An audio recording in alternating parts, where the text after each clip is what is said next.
Hello viewers, स्पर्धा या आपल्या यूट्यूब चॅनलमध्ये आपल्या सर्वांचं स्वागत आहे. आपण या व्हिडिओ सिरीज थ्रू दररोज उत्तर लिहिण्याचा सराव करत असतो. टेलिग्राम चॅनल जर तुम्ही जॉईन केलं नसेल तर आपले टेलिग्राम चॅनल जॉईन करून ठेवा. टेलिग्राम चॅनलवर आन्सर रायटिंगसाठी महत्त्वाच्या गोष्टी तुम्हाला मिळून जातील.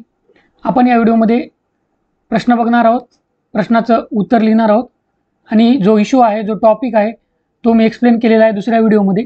त्या व्हिडिओची लिंक तुम्हाला या व्हिडिओच्या डिस्क्रिप्शन बॉक्समध्ये तसेच हा व्हिडिओ झाल्यावर एंड स्क्रीनला मिळून जाईल. प्रश्न बघा, एक्झिओम 4 जी मोहीम आहे, मिशन आहे, ती काय आहे? भारताच्या गगनयानसाठी या मोहिमेचे महत्त्व स्पष्ट करा. त्याच्यामध्ये अभ्यासक्रमाच्या कोणत्या भागामध्ये हा प्रश्न येतो?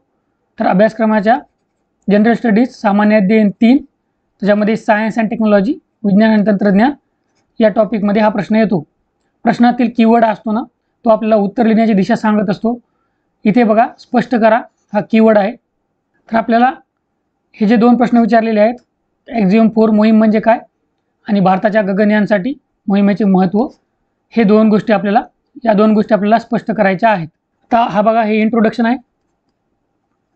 प्रत्येक प्रश्नामध्ये इंट्रोडक्शन, बॉडी आणि कन्क्लुजन असे 3 पार्ट असतात.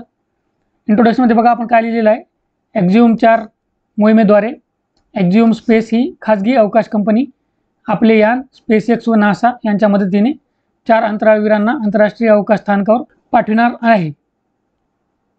तर हे झालं बघा इंट्रोडक्शन. त्यानंतर तुम्ही हा मुद्दा ॲड करू शकता. एक्झिओम 4 ही मोहीम 11 जून 2025लाच रवाना होणार होती, परंतु द्रव ऑक्सिजनची SpaceX कंपनीच्या फाल्कन 9 या रॉकेटमधून गळती झाल्याने ही मोहीम 19 जून 2025 रोजी प्रक्षेपित करण्यात येणार आहे. म्हणजे ही पोस्टपोन झालेली आहे 19 जून 2025 पर्यंत. बघा, आपण डायरेक्ट गगनयान आणि एक्झिओमचं जे रिलेशन आहे ते सांगण्यास सुरुवात केलेली नाही, कारण आपल्याला वर्ड लिमिट दिलेली असते. 250 शब्द किंवा 150 शब्द अशा 2 प्रकारामध्ये आपल्याला प्रश्न येतात. समजा 250 शब्द जर दिला असेल एखाद्या प्रश्नाला, तर मग आपल्याला अशा प्रकारे त्या प्रश्नाचं उत्तर वाढवावं लागतं. आता इथं बघा, आपण नंतर काय मुद्दा घेतलेला आहे, एक्झिओम 4 व शुभांशु शुक्ला. त्यामध्ये आपण सांगितलेलं आहे की शुभांशु शुक्ला यांचा काय रोल आहे एक्झिओम 4 या मिशनमध्ये. एक्झिओम 4 या मोहिमेत 4 अंतराळवीरांचा समावेश आहे. त्यात भारताचे गगनयात्री शुभांशु शुक्ला यांचाही समावेश आहे. शुभांशु शुक्ला हे वैमानिक पायलट म्हणून मोहिमेत सहभागी झाले आहेत. या मोहिमेचा मुख्य उद्देश अवकाश पर्यटनाला चालना देणे हा आहे. तसेच काही वैज्ञानिक प्रयोगसुद्धा या मोहिमेत करण्यात येणार आहेत. नंतर आपण बघा, गगनयान अभियान याबाबत आपण माहिती घेतलेली आहे. गगनयान अभियान हे भारताचा मानवी अवकाश उड्डाण कार्यक्रम आहे.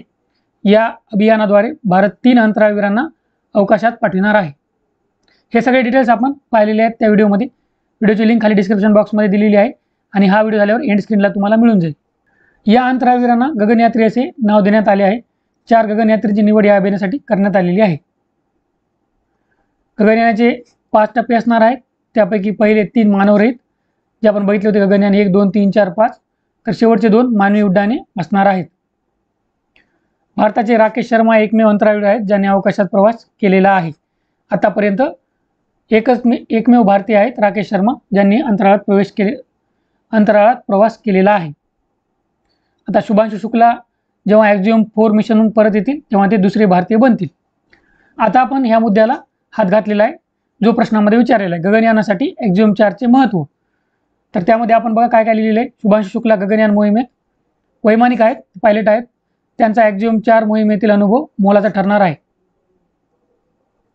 तसेच अवकाश प्रवासादरम्यान आलेल्या आपत्कालीन परिस्थितीचा सामना कसा करायचा याचेही प्रशिक्षण आपोआपच या मोहिमेद्वारे मिळणार आहे.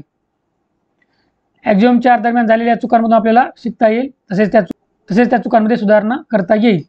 तर अशा प्रकारे हा प्रश्न आणि त्याचे उत्तर आपण पाहिलेले आहे. तुम्हाला जर काही अडचण असेल तर कमेंट करून तुम्ही विचारू शकता. आशा करतो या व्हिडिओमध्ये तुम्हाला फायदा होईल. All the best. थँक्यू.